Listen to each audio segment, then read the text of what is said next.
Gue pernah tanya ini. Ada nggak sih orang-orang bule itu nanya bodoh? Pasti gue yakin ada kan maksudnya. Kalau misalnya reaksi ya, untungnya saat di kampus gue sih setidaknya reaksinya tuh nggak kayak film-film SCTV yang lo lihat gitu loh, yang kayak hahaha gitu. Nggak ada ya, walaupun gurunya lo bisa lihat nih mukanya kayak ya Allah gue udah capek ngajar, gue udah ngajar begini amat gitu, tapi dia tetap tahu bahwa gue ini guru, kayak gue itu orang yang punya influence besar dalam masa depan anak-anak ini sekecil apapun gitu loh. Kalau di kelas gue tuh waktu gue politik sama historik, biasa pertanyaannya itu lebih kayak mau pamer ke gurunya kalau gue tuh tau banyak hal. Nah biasa tuh murid-muridnya nanyanya kayak gini, oh iya kayaknya tanggalnya segitu ya gitu. Kayak ngerti gak sih, mau pamer kayak Gue tahu loh gitu. Gue inget semua tanggal loh, kayak gue tuh kalau lagi boker aja bacanya buku sejarah loh yang kayak jadi temen gue di kelas politik lagi ngebahas tentang terorisme gitu gurunya, organisasi orang-orang yang meneror tuh kayak gimana di berbagai negara. Jadi guru gue lagi kasih tahu peta gitu, ini lagi kasih mapnya, tiba-tiba dia angkat tangan terus dia ngomongin ini, bule ngomong hey, do you know that actually Kim Kardashian is from there? Like, lu bayangin dong di ruang kelas kan, maksud gue itu bodoh banget ya, kayak kita lagi ngomongin terorisme coy, bukan make up beauty. Gue kayak gimana sih nih orang gitu. Cuma again loh, separah itu pun gurunya nggak ketawain dan nggak ngapa-ngapain. Gurunya cuma senyum dan kayak oh ya, thanks for letting us know. Terus lu lanjut lagi ngajar. Gila lu, kalau di Indo mah udah diketawain. Udah training bro, udah masuk, bisa masuk main game. Lu kebayang nggak misalnya guru sejarah lu lagi ngajarin apa gitu, tiba-tiba lu angkat tangan, Bu, Dewi Persik lahirnya di sana. Kayak guru lu bisa kayak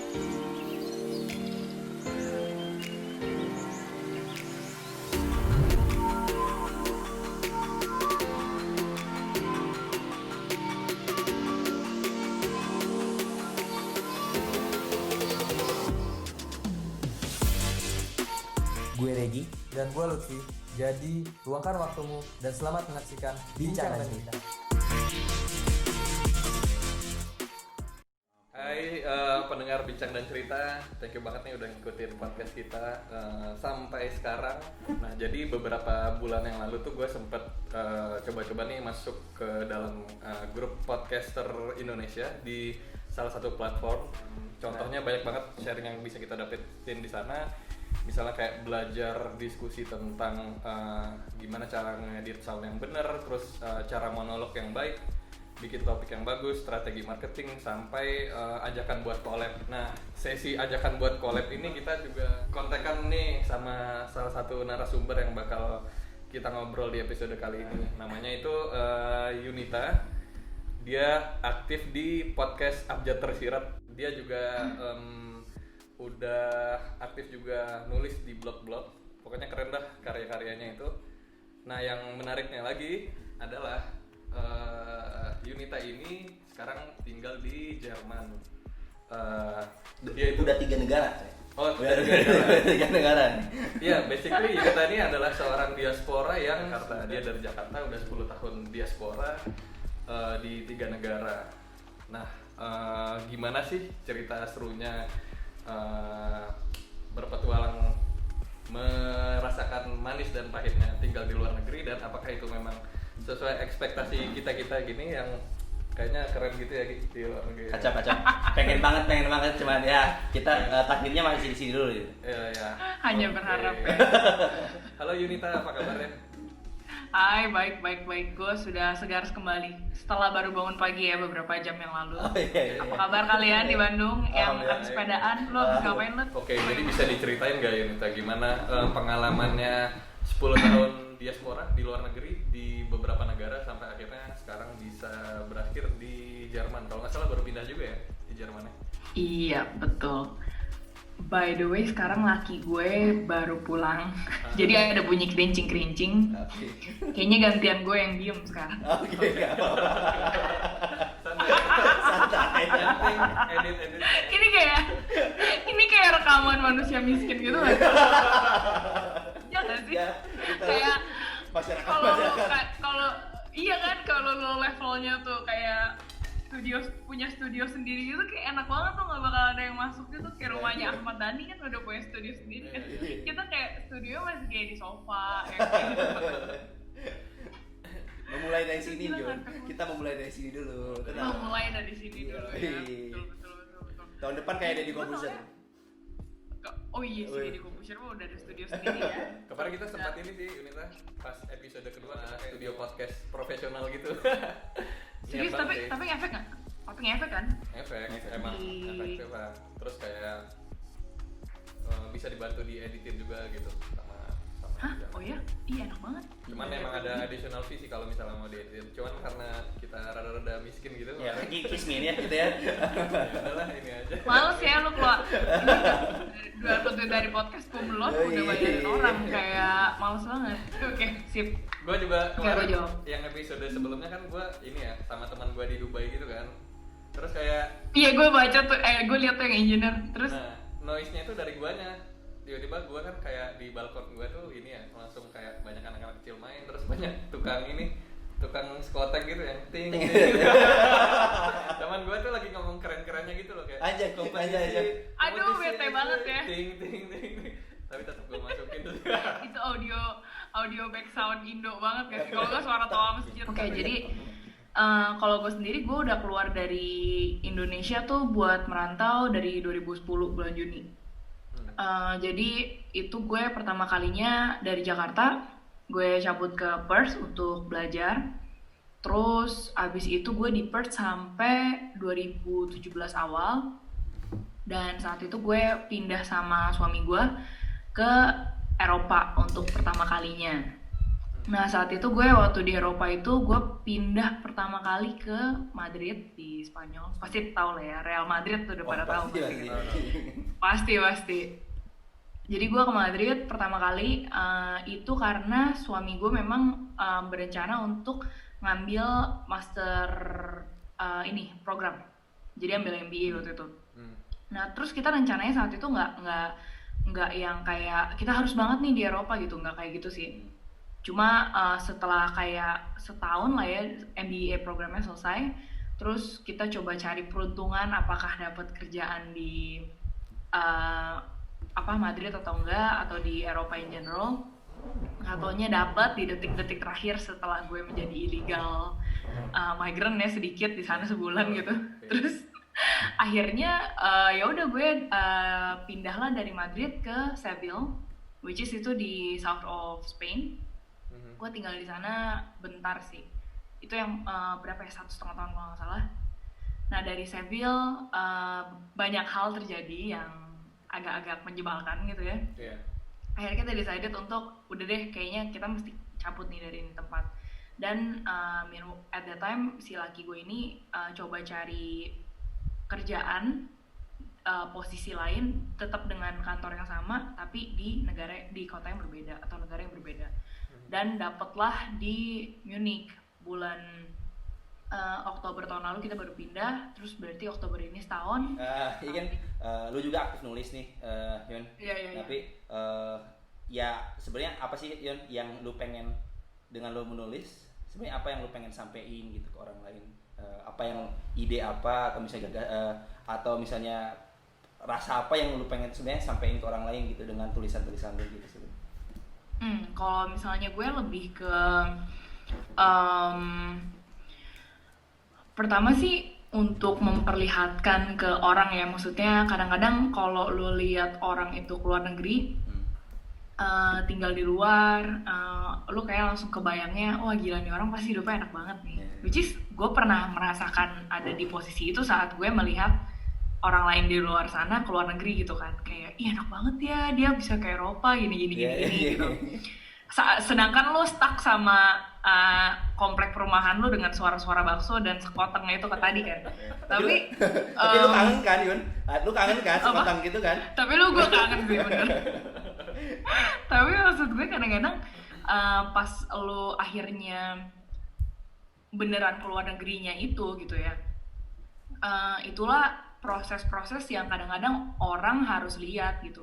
Terkadang kan saat lo lihat cuma di foto sosial media ya terlihatnya selalu ceria dan baik-baik saja gitu kan. Tapi kalau misalnya gue menceritakan itu apa adanya lewat tulisan atau lewat podcast, ya memang orang jadi lebih tahu proses perjalanannya tuh tidak tanda kutip seindah yang lo lihat di foto gitu loh. Dan hopefully sih kalau dari situ orang-orang bisa menurunkan atau mengikis rasa iri ya dan dendam gitu.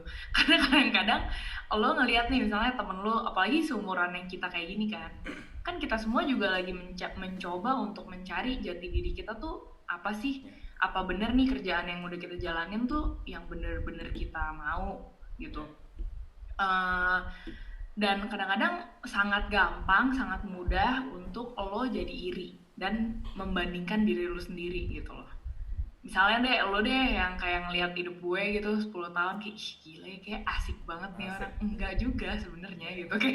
Kayak kadang-kadang saat lo akhirnya bercerita dan bener-bener ada di mentalitas lo mau belajar tentang hidup orang itu kan, lo jadi tahu kayak oh ternyata hidup gue nggak shit amat ya gitu. Atau misalnya oh ternyata proses hidup semua orang pasti ada naik turunnya gitu. Apalagi kan podcast lu udah ngobrol sama banyak orang kan, dan pasti mungkin dari episode pertama kalian mikir yang tadinya aduh gila gue pengen banget keluar negeri, terus pasti nanti makin kelamaan lu makin mikir apa iya seenak itu di luar negeri, kan pasti lama-lama jadi mikir kayak gitu. Jadi gitu sih tujuan gue untuk menampar para netizen yang iri dan dendam gitu. Oke. Apalagi tidak bermotivasi yang positif gitu ya. Irinya tuh kayak bukan pengen motivasi, pengen apa ya, pengen sama-sama maju atau ngambil positifnya dari tinggal di luar negeri, tapi kayak buat memperbanyak foto Instagram atau misalnya memperbanyak highlight. Lu tau gak sih yang ukuran kesuksesan orang, gue lihat di Twitter gitu. Kalau misalnya story highlightnya tuh udah bendera apa gitu sampai udah nggak enak ya kalau udah isinya bendera. feeling gue juga tuh gue masukin bendera cuma foto ininya, foto embassy-nya doang gitu. Tapi iya sih gue maksudnya setuju sih, kayak karena kalau yang gue suka dari podcast kalian tuh kalian memang pasti ada rasa iri itu gitu lah ya. Gue nggak mengerti, cuma di balik iri itu lo juga punya rasa penasaran yang jauh lebih besar daripada cuma iri itu gitu loh. Irinya kan cuma kayak aduh kayaknya enak ya kan, lebih kayak gitu kan. Tapi lo berdua lebih mau menggali itu dan akhirnya lahir podcast. Ya semoga lebih banyak anak muda yang seberguna kalian gitu ya. Amin. Jadi Amin. Kayaknya belum ngapa-ngapain gitu. Tapi ya semoga benar-benar berguna gitu. Terus sudah memberikan wadah kan bagi mereka kayak Iya. oh ini loh aslinya gitu, edukasi di merantau tuh kayak gini gitu prosesnya. dapat recognition gini gue seneng sih. capek macet-macet kan. Aduh nggak apa-apa, ntar lo beliin gue serabi aja paling ya. Oh iya siap. Kapan lo balik ke Jakarta nih? Enggak, kita kirimin langsung ke Jerman. Oke. Nah ini gue pernah ngobrol sama salah satu teman gue di Europe gitulah, dia udah cukup lama juga sih. Nah dia tuh kayak bilang kalau dia tuh kayak merasa sampai titik ini kurang dapet recognition gitu loh di negara itu di mana tempat dia berkarir gitu sih. Misalnya kayak lu harus menyesuaikan lagi sama, kebetulan dia negaranya bukan negara yang berbahasa Inggris gitu, jadi harus belajar lagi. Jadi kayak buat lu berkompetisi di kerja gitu misalnya di sana, negaranya tuh sangat reluctant dalam berbahasa Inggris. Lu harus nguasain bahasa lokal gitu. Nah dia tuh kayak disuruh kayak lingkungan kerjanya tuh memaksa dia untuk bisa berkomunikasi dengan bahasa sana gitu. Terus kayak untuk bisa mengerjakan pekerjaan yang engineering aja itu kan udah susah ya, apalagi dia harus mentranslate itu, si otaknya kayak harus ada space lagi buat nge-translate itu jadi bahasa lokal. Nah itu tuh belum lagi sama culture yang dia harus adaptasiin gitu loh di sana. Jadi kayak dia statement dari dia sih kayak sampai titik manapun lo nggak akan bisa gitu buat berkompetisi dan mengaktualisasi diri lo dan dapat recognize sama seperti orang-orang Europe-nya gitu yang di sana. Nah menurut lo gimana sih? Apakah itu emang sesusah itu gitu buat kita bisa mengaktualisasi diri di sana? Kalau gue sih kayaknya nggak bisa ngomong kayak memberikan satu jawaban yang sangat mutlak gitu ya. Karena again kalau dari observasi gue sendiri itu tergantung dari bidang pekerjaan lo, itu tergantung dari seberapa rasis negara yang lo datengin atau kota yang lo datengin. Terus sama dari mungkin influx of immigration kali ya di sana, karena kan kalau di Eropa tuh kadang-kadang ada yang lagi momen-momen membenci kedatangan immigrants gitu, kayak xenofobianya tuh culture-nya lagi gede banget misalnya. Ya kalau lu saat itu pas lagi dateng ya suwe sih, agak-agak sial gitu. Cuma kan ada juga yang kayak maksudnya kita lagi membutuhkan imigran nih, karena kan itu kan sebenarnya cuma political cards lah yang lu kayak bilang negara ini baik loh sama imigran, ala lu emang lagi mau menaikkan ekonomi lu aja, makanya lu datengin kita semua gitu kan. Kalau misalnya udah kebanyakan, lu bilangnya apa? Habisin ambil kerjaan lu gitu. Jadi menurut gue yang kayak gitu tuh banyak banget faktor tanda kutip keberuntungannya untuk lu mendapatkan sebuah recognition ya. Tapi kalau lu mau tanya misalnya kasus gue atau misalnya kasus suami gue yang bekerja di sini, untungnya kita nggak pernah dapet itu di dalam lingkup pekerjaan kita gitu. Jadi kalau gue itu kan waktu gue lagi di Madrid, gue kan sempet ngajar jadi guru nari kan, swing dancing gitu. Nah saat itu ya nggak gitu ada yang peduli sih, kayak lu tuh orang Indo apa gitu-gitu nggak ada sih. Lebih kayak lu bisa memperlihatkan skills lu nggak nih beneran, kayak as long as lu punya itu ya gue nggak merasa orang menghargai gue atau gue berusaha untuk recognize diri gue yang kayak gimana banget sih. Juga dengan kasus suami gue, karena kalau suami gue kalau waktu dari Perth untuk cari kerjaan itu dari dia kuliah sampai kerja itu memang susahnya lebih karena gimana sih, lu dapat first job kan susah kan, memang selalu kan. It took time lah gitu. Tapi bukan lebih karena kita orang Indonesia ya, kalau yang gue rasain lebih karena memang banyak banget aja di saat itu gitu, tapi pekerjaannya sedikit gitu. Nah cuma kalau lo pindah dari luar banget terus lo tuh ke Eropa tiba-tiba tanpa lo misalnya sekolah, sampai lo sekolah dulu misalnya, lo pindah saat lo bekerja gitu ya. Nah itu memang tough banget, karena kalau yang dari gue lihat tuh di Eropa, misalnya lo pindah ke Spanyol deh yang paling gampang, lo pindah ke Spanyol, nggak peduli nih mau lo seberapa tinggi ya experience lo segala macem, saat lo misalnya keluar dari master program nih gitu, terus lo cari kerja sebagai orang luar gitu di Spanyol, mereka pasti nanya lo bisa ngomong Spanyol nggak gitu. Jadi kayak kan, dan juga kalau misalnya lo ke Jerman, banyak kan rata-rata kerjaannya kayak lo bisa ngomong Jerman nggak, lo bisa. Jadi yang gue lihat itu tuh levelnya lebih gilanya tuh lo bisa ngomong bahasa tapi dalam level kerjaan gitu kan. Sebenarnya gue ngerti sih dalam konteks bahasa itu bukannya untuk sebagai suatu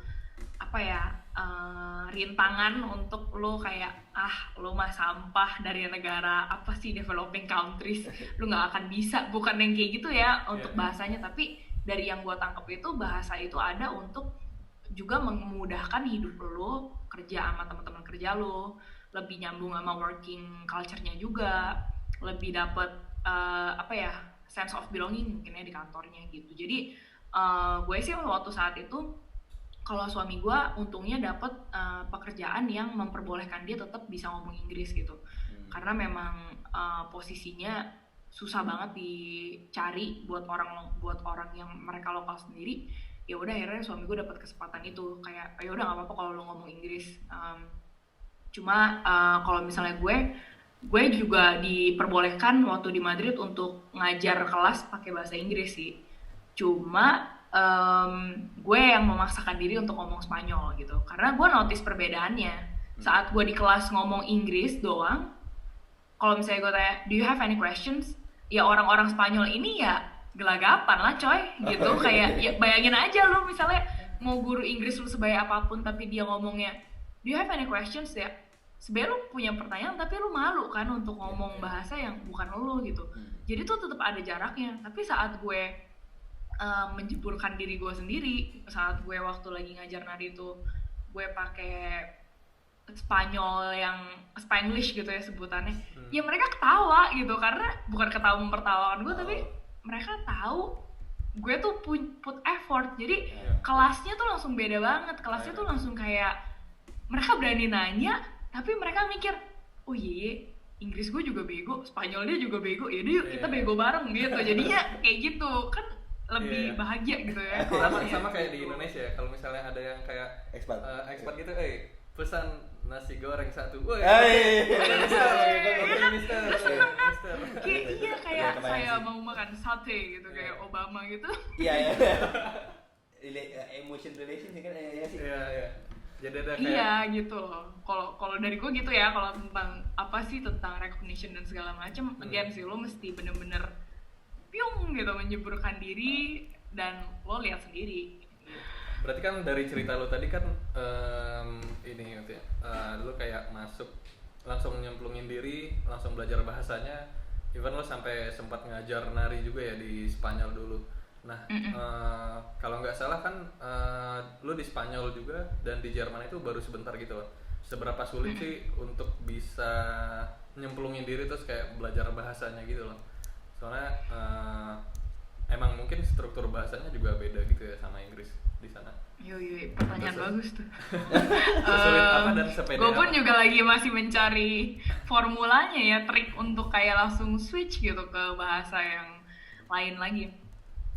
Tapi kalau gue kayaknya, kalau misalnya lo mau ngomongin tentang pertanyaan yang lebih ke bahasa ya, kalau misalnya bahasa Indo lo belajar Spanyol, aduh itu gampil banget deh, itu kalau menurut gue sih. Karena pronunciation kita itu tidak sejauh saat kita ngomong Inggris gitu. Kalau Inggris kan lo ngomongnya aja udah A, B, C, D, E, dan saat lo baca apa yang lo baca, ternyata pronunciation-nya tidak seperti itu. Lo kan nggak mungkin ngomong potato kan, lo ngomongnya potato kan, gitu. Nah, jadi kalau misalnya bahasa Indonesia ke Spanyol lebih mudah. Cuma kalau dari Spanyol ke Jerman itu gue sih sendiri struggle banget deh. Karena kayaknya lebih ke lo segampang apa dapat komunitas orang-orang yang lokal gitu. Karena bahasa mah lo bisa belajarin grammar sejago-jagonya gitu kan. Kayak kita kan di sekolah udah belajar Inggris berapa belas tahun, tapi saat lu ngomong sama bule kan masih kayak gelagapan gitu pasti kan. Ya itu karena memang kitanya tidak terbiasa ngomong Inggris gitu di Indonesia. Masa lu ngomong sama mamang-mamang nasi goreng lu ngomongnya pakai bahasa Inggris kan nggak mungkin gitu. Jadi ya kalau misalnya sama halnya dengan lo saat tinggal di luar negeri, kalau gue kasusnya gue jadi cepet banget bisa ngomong Spanyol karena gue sudah mau tidak mau dijeburkan di suatu lingkungan sekolah nari gitu yang gue harus ngomong Spanyol kan. Kalau misalnya di Jerman, gue malah terbaliknya, udah setahun gue mah nggak bisa ngomong Jerman sama sekali karena memang ya gue belum nemuin komunitas yang memaksakan gue untuk ngomong Jerman gitu. Semua orang kan bisa ngomong Inggris di sini rata-rata, nggak kayak di Spanyol. Terus pas lagi mau belajar tiba-tiba corona, jadi bahasa Indonesia gue jadi lebih jago sekarang. Oh gitu. Iya, gitu. Kalau bahasa sih. Dan kalau misalnya soal apa namanya, mungkin kita flashback sih kan, ketika lu ada di Indonesia gitu. Nah kan maksudnya lu sempat sekolah di Indonesia, terus kuliah di luar, yang akhirnya kerja di sana. Nah gimana sih Yun sebenarnya transisi dari kehidupan di Indonesia pindah langsung tiba-tiba ke Australia, terus ya lu nikah dulu kan ya? Nikah dulu di gue nikah dulu. Iya, nikah dulu. Ke Europe ya, bener-bener. Europe. Nah, itu kan ini mungkin banyak juga orang yang wah, gokil nih. Gue tuh pengen gitu Yun, kayak lu gitu. Mungkin banyak juga. Gue cuma bisa menyarankan jangan. Oh, jangan. Kalau nggak niat-niat banget jangan, bener-bener. Ya, Kalau nggak niat-niat banget. Jadi lu bisa share nih ke teman-teman gimana sih Yun, lu transisinya sampai lu bisa ada di titik ini gitu. Ya, singkatnya gimana? Ya. Jadi kalau misalnya transisi gue sih saat misalnya mungkin lu nanya lebih ke part challenge di transisi itu ya maksudnya. Kalau misalnya dari gue paling berasa banget tuh dari Indonesia ke Perth. Karena again waktu di Indonesia tuh gue kayak peringkat-peringkat terakhir yang kayak kalau ke sekolah tuh gue malah kutekan, kalau ke sekolah gue malah bawa bantal yang kayak gitu-gitu kan. Dan gue pikir saat di Australia ya bisa lah gue survive gitu. Gue tahu maksudnya sistem edukasinya berbeda, tapi gue tidak menyangka bahwa sebeda itu gitu loh sama Indonesia. Kan kalau di Indo itu kan pada umumnya setidaknya sekolah gue ya itu ya kalau lo di kelas lo diem aja. Kalau guru lo bilang mau nanya apa, itu pertanyaan lo tuh harus yang cerdas banget gitu. Biar tidak terlihat lo bego atau lo nggak diketawain sama teman-teman lo, ya kan? Kayak lo tuh nanyanya mesti kayak yang seakan-akan lo juga show off lo tuh smart gitu. Nah jadi kan punya culture nih kita di sekolah kita waktu di Indonesia kayak, aduh gue nggak berani nanya deh. Kalau gue nanya ntar gue bego kelihatannya. Ya ujung-ujungnya lo jadi bego juga, lo nggak nanya ya kan. Nah habis itu juga yang kedua tuh yang gue berasa adalah kita kan kalau belajar itu ya udah dapat dari buku aja gitu kan. Tapi kita tuh saat ulangan tidak dirangsang otaknya untuk berpikir secara kritis dan enggak di-encourage untuk lu punya opini lu sendiri dan lu defend your own argument gitu. Lu cuma punya argument karena buku bilang ini gitu. Nah saat gue ke Australia itu tuh wah gila, otak gue tuh kayak dijungkir balikan gitu loh. Soalnya gue baru nyadar nih kayak ini Australia ya. Gue kayak bukan cuma bahasa doang yang beda, tapi ternyata secara cultural systemnya tuh beda banget. Contoh misalnya waktu itu gue baru masuk college gitu ya, jadi kayak preparation sebelum lo masuk ke universitas di sana. Itu gue 6 bulan di sana. Terus guru gue notice nih kayak waktu 2 bulan atau 3 bulan pertama setiap kali dia tanya, do you have any questions? Semua diem. Tapi pas dia udah duduk, ya udah nggak ada ya questionnya, iya gitu kan. Dia duduk, tapi kita ngomong sama teman kita, gimana sih maksudnya? Nah dia tuh notice itu berkali-kali sampai akhirnya dibahas di kelas. Jadi dia ngomong, gue tuh notice ya, setiap kali gue tanya lo ada question apa enggak, lu nggak ada yang berani tanya gue. Tapi lu tanya temen lu yang juga mungkin kebingungan, dia bilang gitu. Boleh nggak sih gue tahu kenapa sih lu tuh nggak berani nanya gitu? Terus gue lupa lah singkat ceritanya gimana. Tapi intinya akhirnya guru gue tahu bahwa memang ini culture yang bukan cuma terjadi di Indonesia, tapi mungkin juga di yang budaya timur ya, yang kayak Asia, kayak seakan-akan guru lu tuh kayak Tuhan gitu loh. Kayak lu nggak berani mempertanyakan, lu nggak berani ngapa-ngapain lah gitu. Dan akhirnya dijelasin lagi ke kita di kelas, kayak gue ingat banget tuh lagi pelajaran math, lu bayangin ya, pelajaran math yang hitung-hitungan tapi lu jadi belajar tentang culture gitu. Jadi guru gue bilang nggak gitu, lu tuh sekarang udah di negara yang beda, kalau lu mau survive ya lu mesti coba ngertiin cara belajarnya kayak gini, karena saat lu di kampus guru lu tuh nggak akan nyuapin lu sesuatu, elunya yang mesti cari ke guru lu, dan lu tuh mesti berani punya argumen, nggak akan kok ada yang kayak ngetawain lu kayak gitu-gitu, kayak dia kasih trust lah ke kita. Jadi akhirnya baru tuh pelan-pelan kayak berani nanya dikit-dikit, dan itu tuh hal kecil banget loh, kayak cuma nanya aja itu membutuhkan, untuk gue yang membutuhkan hampir 1,5 tahun gue baru bisa berani nih nanya di ruangan kampus di depan semua orang bule. Tiba-tiba muncul nih orang satu Asia nanya sesuatu tentang politik gitu, karena kan dulu gue kuliahnya majornya politik sama international relations kan, dan itu tuh gue udah geter gitu ngomong kayak hal-hal gitu karena serem kan gitu. Jadi ya sisanya sih lebih kayak critical thinking ya. Jadi kayak yang tadi gue bilang, pelajarannya itu gue nggak inget di kampus gue kalau lagi ulangan jawabannya ada di buku sih, nggak pernah sama sekali sih. Kayaknya 95% itu lo dapet teorinya di buku, tapi di pertanyaan yang ada itu terbuka dalam arti guru lo mau lu punya argumen sendiri dari teori yang ada, lu defend gitu. Dan itu selama 4 tahun belajar seperti itu menurut gue sangat membantu lo menjadi manusia yang nggak cuma berkoar-koar di sosmed doang nih, tapi lu pakai second account. Itu namanya lo pengecut dong. Iya. Maksud gue, lu kalau emang punya opini lu ngomong, tapi lu juga punya argumen yang mantep nih gitu. Itu ya kalau gue ya dari cultural yang paling berasa banget sih saat gue. Iya kan, karena logik ininya tuh lu nggak dapet gitu, kayak lu nggak diberikan, lu diajarin cuma kayak merah ya warnanya merah, udah selesai gitu. Apel ya jatuh ke bawah, kenapa apel jatuh ke bawah? Ya memang dari dasarnya begitu, ya kan? Gak ada yang pernah ngomong gravitasi atau gak ada yang pernah jelasin logiknya gitu loh.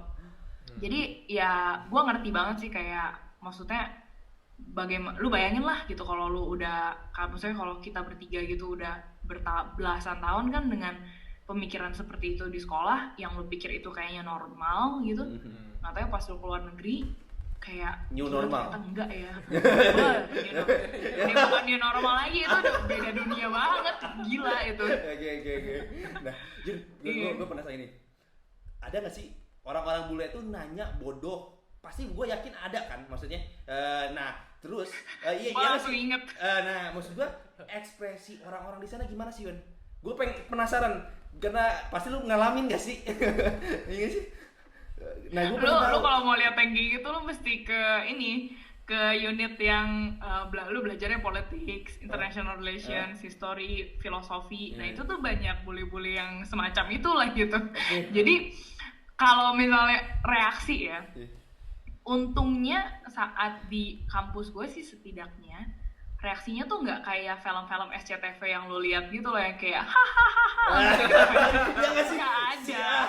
Itu kayak itu tuh cuma nggak ada yang kayak lo langsung dilabrak di toilet gitu, nggak ada gitu. Kalau lo bego ya lo bego sendiri aja gitu. Kalau di kampus yang gue demen sih kayak gitu. Jadi dan untungnya gue nggak pernah ketemu guru yang walaupun pertanyaan lo tuh goblok banget gitu, goblok dalam artian ntar deh gue kasih contoh ya, contohnya apa. Cuma gurunya pun juga nggak pernah menertawakan muridnya gitu. Jadi satu hal pelajaran yang paling gue dapet adalah terserah orang mau ngapain di kelas, tapi jangan sampai lu tuh sebagai guru itu menjatuhkan self esteem murid lu gitu loh. Dan gue tuh self esteemnya udah diinjaknya parah banget sama guru gue gitu. Jadi saat gue belajar di luar negeri, oh ternyata nggak kayak gitu ya. Walaupun gurunya lo bisa lihat nih mukanya kayak ya Allah gue udah capek ngajar, murid-muridnya begini amat gitu. Tapi dia tetap tahu bahwa gue ini guru, kayak gue itu orang yang punya influence besar dalam masa depan anak-anak ini sekecil apapun gitu loh. Jadi ya kalau misalnya responnya nggak pernah yang kayak diketawain sih. Cuma kalau lu mau tahu pertanyaan macam apa yang mereka tanyakan gitu ya, ya pertanyaan macam-macam. Biasa kayak kalau yang kalau di kelas gue tuh waktu gue politics sama historik, biasa pertanyaannya itu lebih kayak mau pamer ke gurunya kalau gue tuh tahu banyak hal. Misalnya kayak gurunya udah ngomongin nih World War II gitu kan, ya lu tanya sesuatu yang memang nggak ada di buku dong. Kalau nggak lu tanya sesuatu yang tidak ada di Wikipedia atau yang bener-bener lo kayak penasaran banget gitu. Nah biasa tuh murid-muridnya nanyanya kayak gini, oh iya kayaknya tanggalnya segitu ya gitu. Kayak ngerti gak sih, mau pamer kayak gua tahu loh gue gitu. inget semua tanggal loh. Kayak gue tuh kalau lagi boker aja bacanya buku sejarah loh, yang kayak ngerti gak sih maksud gue? Kayak lo kan kesel ya, kayak udah kelas sore gue tuh nggak peduli lu mau tanggal apa tuh nggak taunya kayak. Dan itu rata-rata keluar dari mulut bule-bule ini gitu. Dan kalau orang Asia ya berhubung itu politik dan international relations, sedikit sekali orang Asianya gitu. Ya biasa orang-orang yang malah bukan immigrants ya, kayak international students, mereka malah dari yang gue lihat nggak ada yang kayak gitu. Kalau sekali tanya tuh beneran tanya like literally from curiosity gitu ya. Tahu ya. Tapi di kasus temen gue nih ada nih pernah, lu tau Kim Kardashian kan? Iya. Tahu. Nah, jadi temen gue di kelas politik lagi ngebahas tentang terorisme gitu gurunya. Lagi ngomong serius banget ini, kayak bener-bener lagi ngomongin serius segala macem, kayak organisasi orang-orang yang meneror tuh kayak gimana di berbagai negara, bla bla bla bla bla. Tiba-tiba ada satu yang angkat tangan. Jadi gue lagi kasih tahu peta gitu. Ini by the way, correct me if I'm wrong ya, gue lupa Kim Kardashian datang dari mana, tapi let's say dari Albania misalnya kayak gitu ya. Yeah. Lagi kasih mapnya, tiba-tiba dia angkat tangan, terus dia ngomongin, ini bule ngomong, hey, do you know that actually Kim Kardashian is from there? Like, lu bayangin dong, di ruang kelas kan, maksud gue itu bodoh banget ya, kayak kita lagi ngomongin terorisme coy, bukan make up beauty. Gue kayak, gimana sih nih orang gitu. Jadi ya ada aja yang kayak gitu. Cuma again loh, separah itu pun gurunya nggak ketawain dan nggak ngapa-ngapain. Gurunya cuma senyum dan kayak, oh ya, thanks for letting us know. Terus lu lanjut lagi ngajar. Gila lu, kalau di Indo mah udah diketawain. Udah trending bro, udah masuk, bisa masuk main gag gitu. Yang udah trending di Iya, Indonesia masuk main gag. lu kebayang nggak misalnya guru sejarah lu lagi ngajarin apa gitu, tiba-tiba lu angkat tangan, Bu, Dewi Persik lahirnya di sana. Kayak guru lu bisa kayak, lu apa sih? Tapi kadang-kadang kalau di Indonesia itu yang jadi bikin rame kelas sih. Kalau kayak gitu. Iya, kebayang. Nggak tahu sih ngebayanginnya, ya kayak si di sana tuh bener-bener ngedalamin. Ya maksudnya bukan gua mendiskreditkan sistem pengajaran di sini, cuman mungkin itu udah sebuah sistem yang dari awal dibikin orang berani speak up ya, maksudnya jadi nggak ya itu sih yang gua ngerasa, kita ayo yuk gimana sih caranya kalau bisa lulus TK udah langsung berani speak up gitu, maksudnya kayak iya dari TK lu udah langsung berani, saya mau gambar langit warnanya kuning atau apa gitu kan. Ngerti kan? Iya. Tapi kalau misalnya di podcast yang sebelumnya ini, yang teman gue yang kerja di Dubai, dia juga point di hal yang sama sih. Jadi kayak engineer kita itu memang punya talent, hard skillnya jago-jago juga. Cuman hal yang perlu ditanamin itu katanya dia ya ini berani speak up gitu loh. Jadi dia kayak nge-sell ide-idenya dia. Dan itu gue kan nge-post itu di ini ya, di Instagramnya Bincang dan Cerita gitu kan, sebagai quote yang intisari dari pembicaraan kita di episode itu ya. Terus kayak beberapa teman gue yang udah lama di luar negeri juga kayak bilang, ini anjir nih bener banget nih poinnya ini kan. Iya, itu bener banget sih. Iya, kayak dibenarkan juga tadi ya, kayak apa yang lu bilang. Ya ini berarti udah ya seenggaknya beberapa orang udah mengalami itu dan iya terjadi. Iya, tolonglah, mohon lah yang denger ini speak up, tapi jangan nanya tentang Dewi Persik di mana juga. Siap. Speak up tapi tetap pakai otak kayak gitu. Biar bagaimanapun juga kan lu udah di luar negeri itu lama, terus kayak lu dapat banyak hal positif tadi kan, kayak dan akhirnya bisa beradaptasi gitu kan. Cuman jarak lu sekarang kan jauh banget ya dari Indonesia, mau pulang mau apa-apa tuh jauh banget dari keluarga, pertolongan juga susah kayak gitu. Pernah nggak sih kayak shit happens lah, atau hal yang sangat buruk tuh terjadi gitu saat lu di luar negeri, terus kayak kejadian itu unik banget sampai lu kayak nyerah gitu loh, gua kayaknya nggak bisa lagi nih ngelanjutin tinggal sejauh ini gitu. Pernah nggak sih ada pengalaman yang kayak gitu? Gila, banyak banget sih. Tapi gue pilih yang highlights aja ya, yang kayak paling wow yang gitu. Clickbait. Kalau di first gitu ya, gue paling berasa kayak aduh gila, ini gue gimana gitu ya, atau kepikiran pengen pulang tuh waktu pertama kali banget gara-gara terbantai oleh sistem edukasi yang sangat berbeda gitu. Waktu itu kan gue baru umur 18, baru 17 atau baru 18 lah gitu kan. Dan tiba-tiba kayak gitu. Terus gue langsung mempertanyakan, aduh gila, jangan-jangan gue mau ke luar negeri cuma sosok keren-kerenan doang gitu. Kan soalnya gimana sih, lu masih kecil kan saat itu, lu nggak ngerti pilihan hidup lu gitu. Terus gue inget sih waktu itu gue mikirnya, aduh apa gue balik aja ya gitu. Karena sekolahnya susah ternyata. Gue kayaknya takut jadi nggak lulus dan malah duit orang tua gue habis gitu. Ya kalau bayarnya rupiah nggak masalah, ini bayarnya dolar, mahal banget kan. Cuma akhirnya gue bisa survive sih karena ya believe it or not, gara-gara salah satu quotes tersanjung ya yang dari mbak gue gitu. Sinetron tersanjung. Emang otak gue tuh rada-rada random kalau inget. Jadi tapi intinya waktu itu ada scene di mana tuh nggak usah gue ceritain kali ya, tapi intinya tapi ada satu scene di mana orang tenggelam nggak bisa berenang, salah orang lagi tenggelam, terus tiba-tiba nih orang nyebur gitu, padahal nih orang yang nyebur nggak bisa berenang. Terus gue nanya sama mbak gue, kok bisa sih dia berenang gitu, tadi kan nggak bisa ini. Ya sebenarnya kan tuh film ya, tapi gue bertanya seperti itu, terus mbak gue cuma ngomong, ya iya emang kadang-kadang lu kalau misalnya orang udah kepepet pasti bisa aja. Dan itu stuck loh di otak SD gue gitu. Ya you'll never know, ternyata akhirnya pas gue umur 18 itu menyelamatkan gue untuk tidak balik ke Indonesia gitu kan. Maksudnya untuk gak nyerah. Jadi ya memang lo harus, kalau gue waktu itu survive-nya dari masalah, baik itu dari masalah edukasi yang paling gede di Perth, terus misalnya masalah nyari rumah gitu ya yang paling besar lah yang gue rasain di Perth, itu lebih mentalnya kayak gitu sih. Ya kalau lu udah kejebur lu pasti bisa. Jadi questionnya itu lebih pertanyaan ke diri lu, apakah lu betul-betul mempercayai diri lu atau tidak. Kan ya gue sih pikirnya gini ya, pasti udah banyak banget yang lu dapetin gitu di luar negeri. Bener nggak sih sebenarnya orang tanpa harus keluar negeri ngerasain benefit yang lu dapetin di luar? Maksudnya itu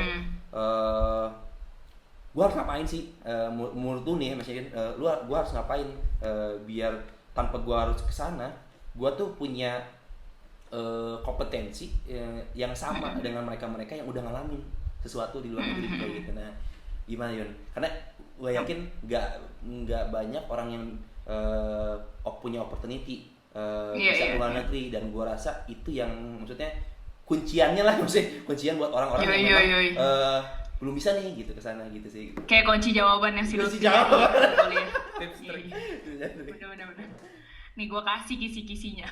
Jadi pertama, dengarkan podcast Bincang dan Cerita. Thank you.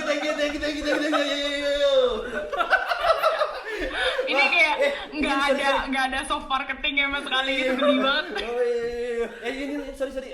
Alamatnya di Jerman di mana Yon? Tolong kirim ya. Boleh kirim parcel ya. Enggak, tapi kalau menurut gue sih salah satunya itu cara lu kalau misalnya tadi ya balik ke pertanyaan lu, apa bener gitu kita bisa mendapatkan sesuatu dari orang-orang yang keluar negeri tanpa kita harus pergi, dan sebaliknya gitu ya. Kalau misalnya dalam aspek kemandirian, misalnya lu jadi lebih bisa ngurus hidup lu sendiri, masak, beresin rumah, nyuci, cari rumah sendiri, survive kayak gitu-gitu, itu lu tidak perlu ke luar negeri, karena lu bisa ngekos ke Bandung pun lu bisa, kalau dari Jakarta sama aja kan. Iya. Gua ngalamin. Yo iya, yang penting kan judulnya lu udah enggak gitu. Cuma kalau misalnya opportunity seperti lo menyadari privilege lo sebagai mayoritas di negara lo misalnya. Nah itu sesuatu yang lo mesti keluar negeri sih baru berasa gitu. Kayak lo baru nyadar nih akhirnya, misalnya nih ya, kan mayoritas di Indonesia itu adalah Muslim dan dari suku etnis Jawa gitu kan. Tapi saat lo nanti keluar, kan di Indonesia kan lo pasti jadi mayoritas dong.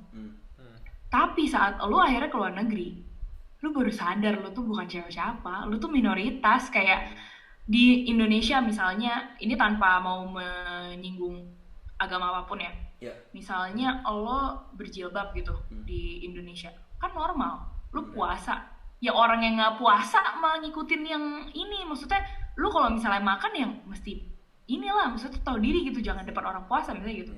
Ya kalau lo di luar negeri coy, itu lo dilihat aneh sendiri gitu, karena memang bukan mayoritasnya seperti itu gitu. Kalau misalnya lo mau ngomong, misalnya lo ke Spanyol, lo ke Jerman lah gitu ya, kayak misalnya gue aja waktu lagi gue yang masih rajin ke gereja gitu saat gue ke Perth, kan sama, gue pikir semua orang hari Minggu ke gereja gitu. Saat gue ke Perth, gue mau ke gereja gue diketawain.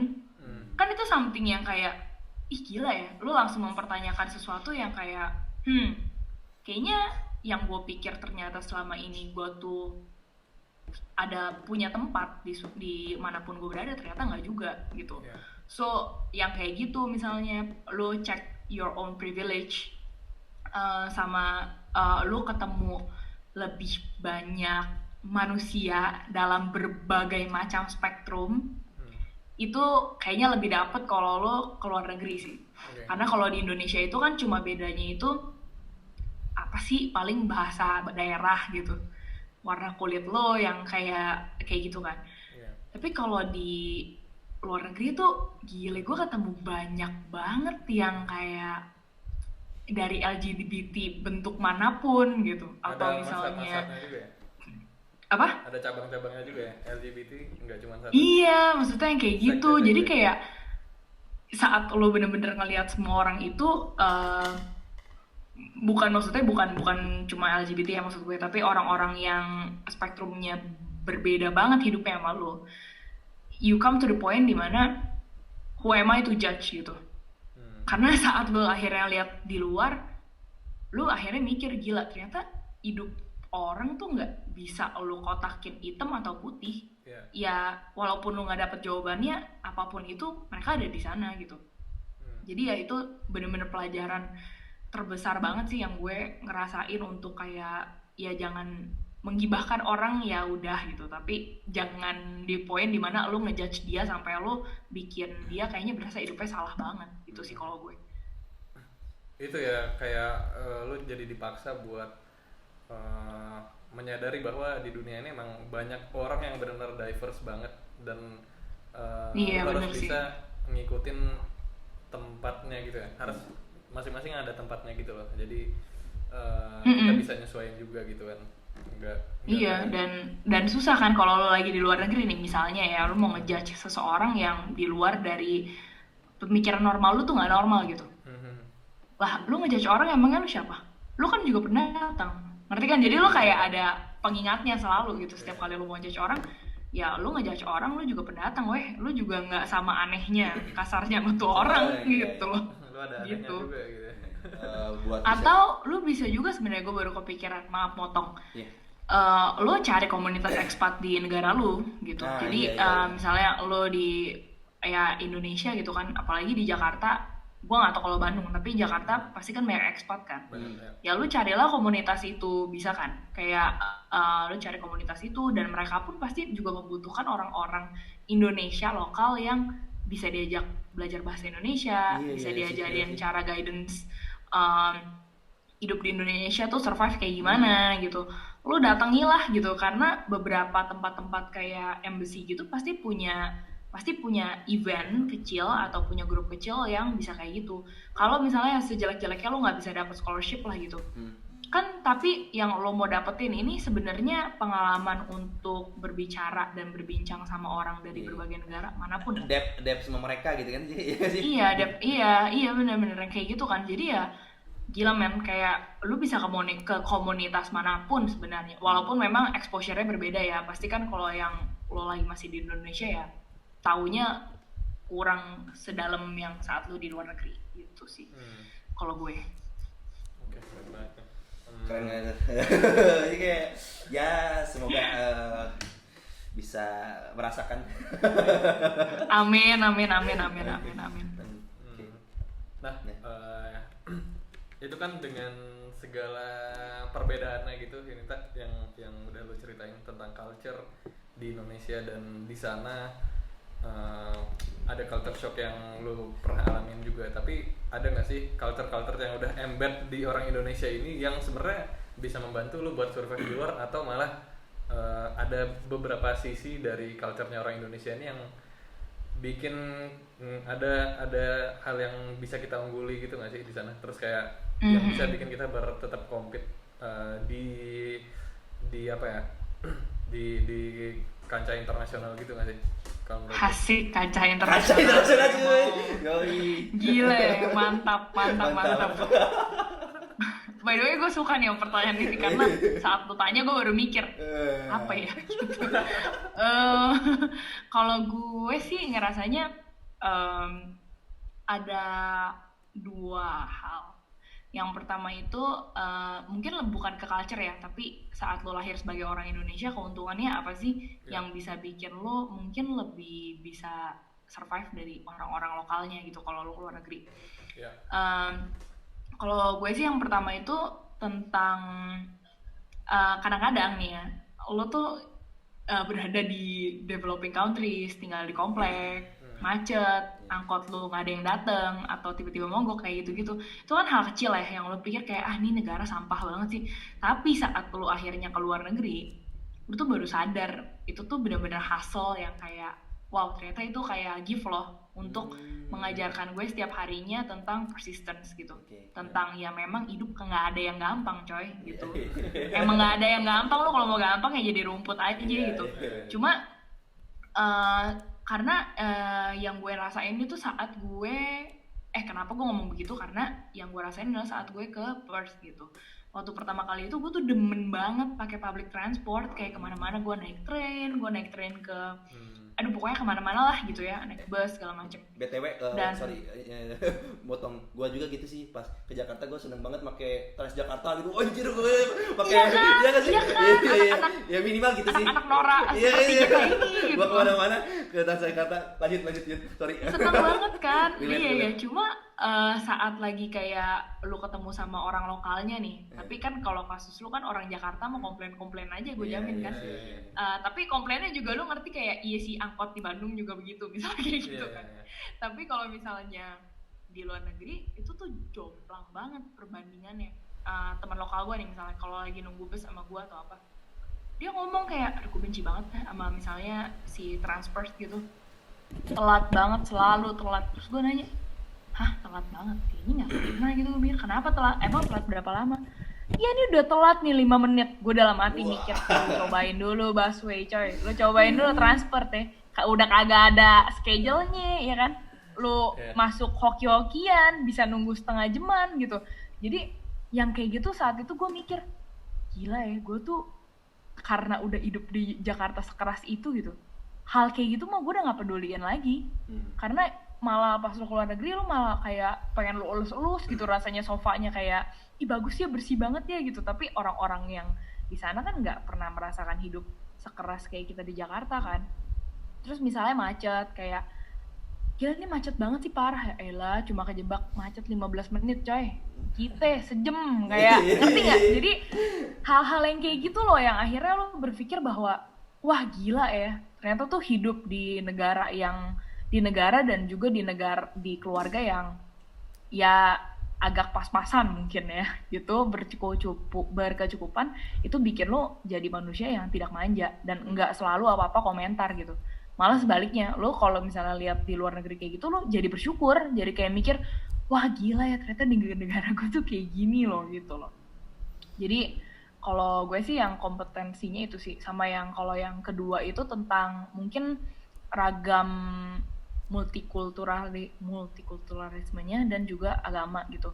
Karena kalau misalnya di Indonesia kan kita udah biasa banget lah lihat orang puasa, dengerin azan, kayak walaupun lu nggak Islam, lu biasa aja gitu ya, karena it's not something that you think it's weird gitu.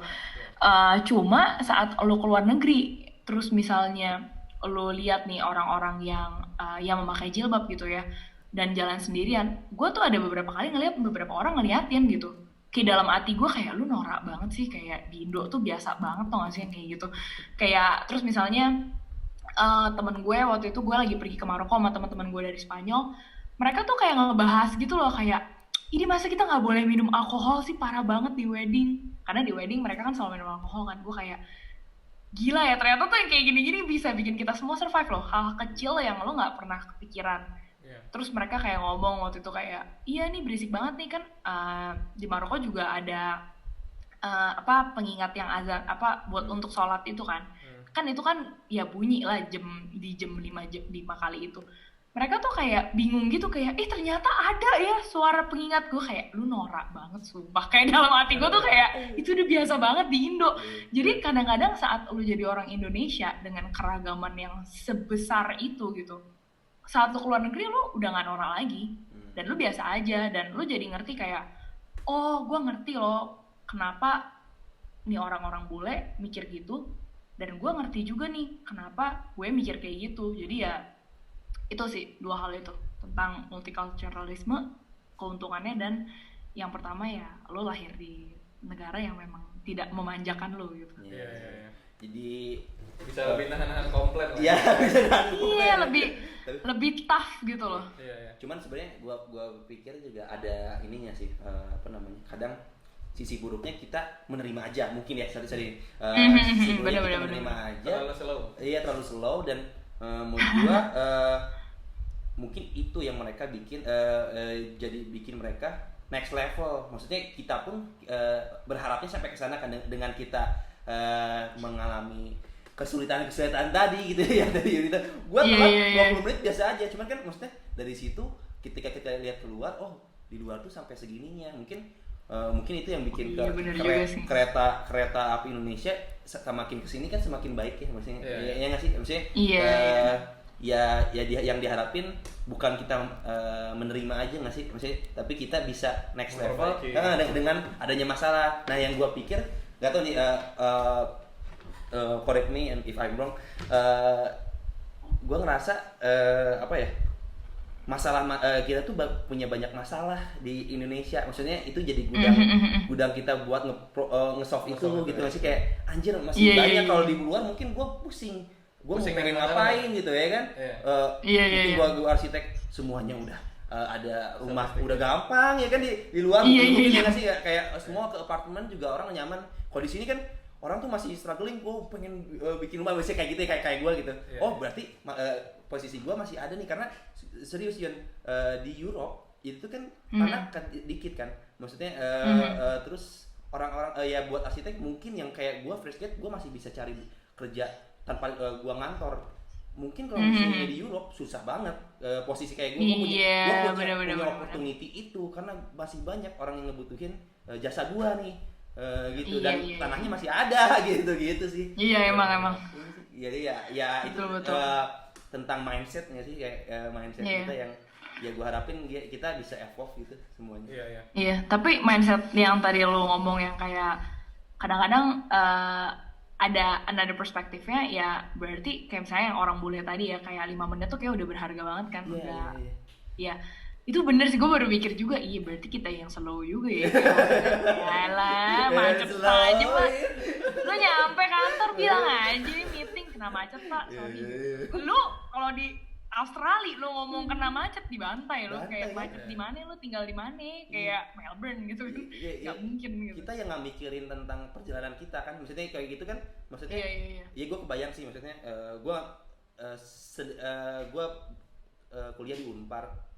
Gue sedikit banyak ngerasain kedisiplinan di sana sih. Even telat 2 menit, gue nggak lulus.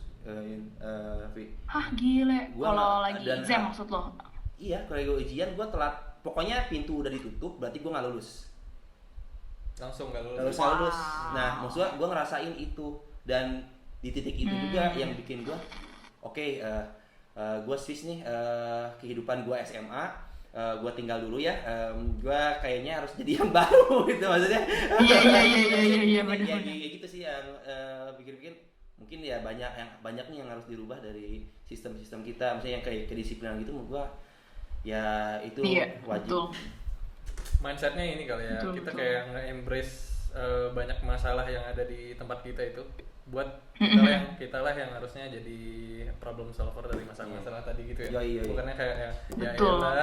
Biar kita jadi lebih keren di kancah internasional. Itu quotes kita hari ini. Itu cuy, pokoknya Indonesian Pride sih 2000 kan berapa sih? 2050 ya? Jauh banget gitu, gua udah tua, enggak lah, tahun depan. Indonesian Pride lah secepat mungkin kalau bisa. Oke. Indonesian Dream sih. Kita harus bikin Indonesian Dream, bukan American Dream doang ya. Yo. Nah, terus ini sih lu ya tadi lu udah bilang kan kayak kelebihan kita yang bisa survive dan lain-lain. Terus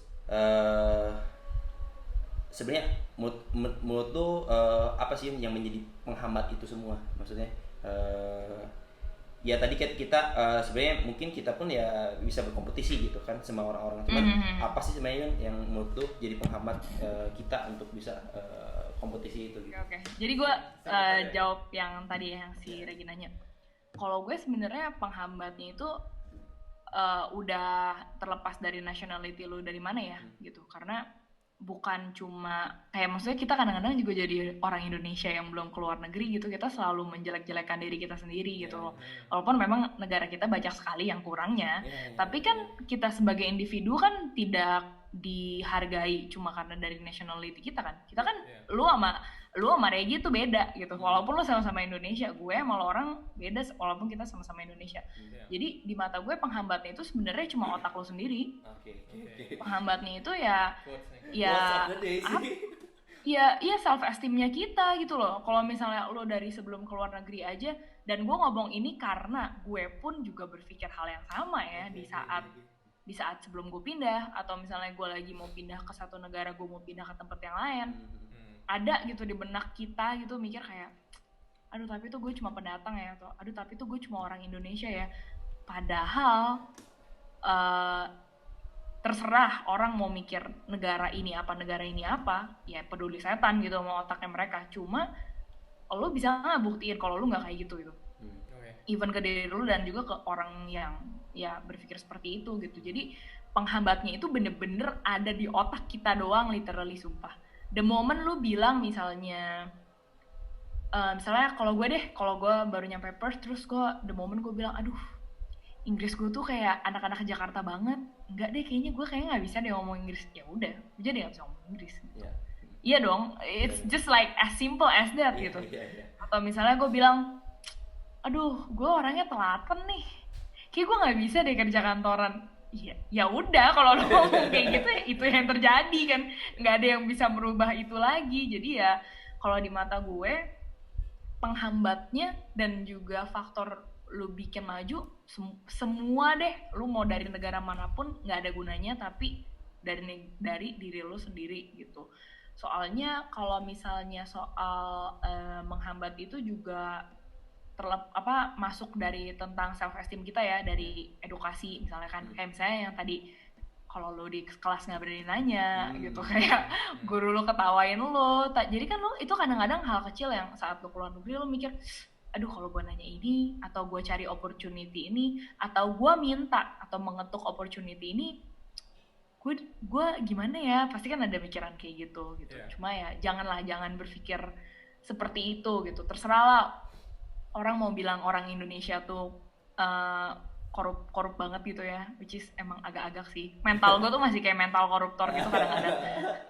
Kayak gue tuh kayak kalau misalnya ada ketangkep polisi gitu awal-awal tahun di Australia, gue mikir ya udah aja lah duit di STNK lu. Terus temen gue yang bule shock banget kayak it's a bribe. Terus gue bilang ya udah emang kenapa, kayak ya cuma bayarin polisi kan. Terus bilang enggak men, lu bisa masuk penjara lu gituin polisi. Kayak ngerti gak sih yang kayak gitu kan, akhirnya lu tersadar gitu kayak oh ya gue nggak boleh mencap diri gue sebagai oh ya orang Indonesia tuh tanda kutipnya terkenal korupsi gitu. Itulah kalau gue sih. Ya udahlah, again seperti moto hidup gue dari selama gue merantau, lu kalau udah kejebur pasti lu bisa. So amin ya, sama bimbingan Tuhan gitu ya. Semoga semuanya baik sih gitu. Ya kita kan hanya berencana ya, Tuhan yang menentukan.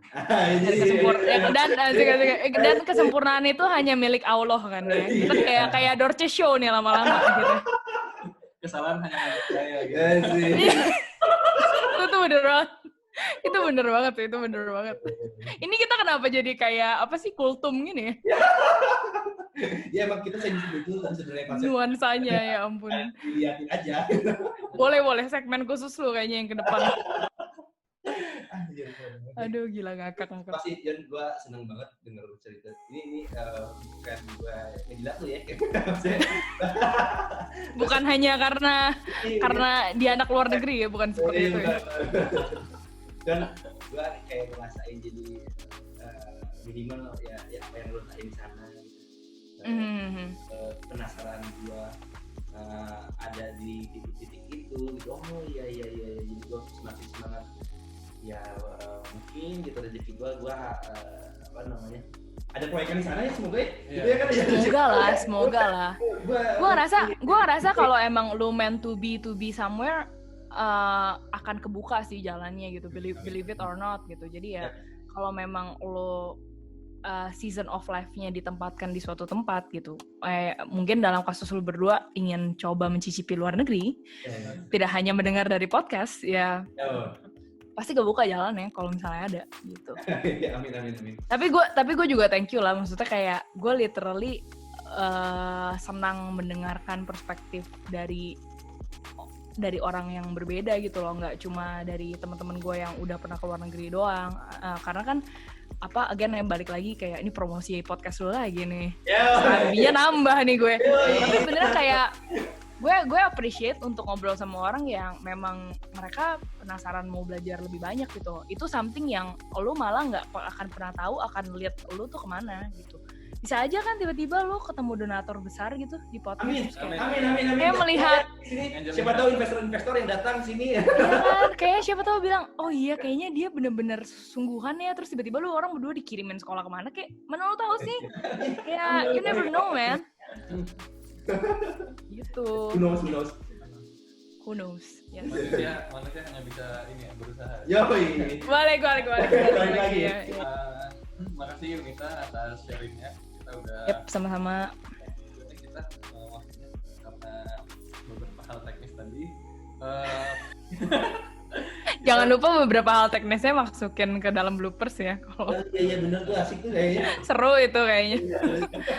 Biar rakyat tuh tahu kita nggak sekeren ini sebenarnya. Kita juga masih rakyat miskin sebenarnya. Betul sekali. Atas sharingnya, makasih banget Yunita. Lebih dapat insight baru lah, pengetahuan baru tentang value-value yang dia bisa ambil di pengalamannya dia itu. Dan akhirnya nanti balik ke Indonesia, gue yakin sih selama 10 tahun ini ketika lo nggak ambil opportunity itu 10 tahun yang lalu buat menjalani yang sekarang, mungkin perbedaannya bakal jomplang banget sih. Dan ya hopefully semuanya lancar dan ya nanti balik. Amin, doakan gue ya teman-teman. Bisa settle secara lancar dan kita bisa agenda buat dari podcast ini kita bisa ketemu juga. Wajib itu wajib banget. Yes, wajib. Oke, thank you Yunita. Thank you banget. Yes, thank you sama-sama.